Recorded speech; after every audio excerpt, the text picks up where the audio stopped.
স্বার্থের টানে আপন মানুষ হয়ে যায় দুশ্মন, স্বার্থের টানে আপন মানুষ হয়ে যায় দুশ্মন।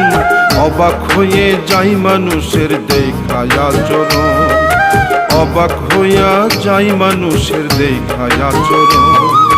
বুকের ভিতর বাস করিয়া বুকে দেয় দহন, বুকের ভিতর বাস করিয়া বুকে দেয় দহন। কোন বিবেকে করে মানুষ এমন আচরণ, কোন বিবেকে করে মানুষ এমন আচরণ।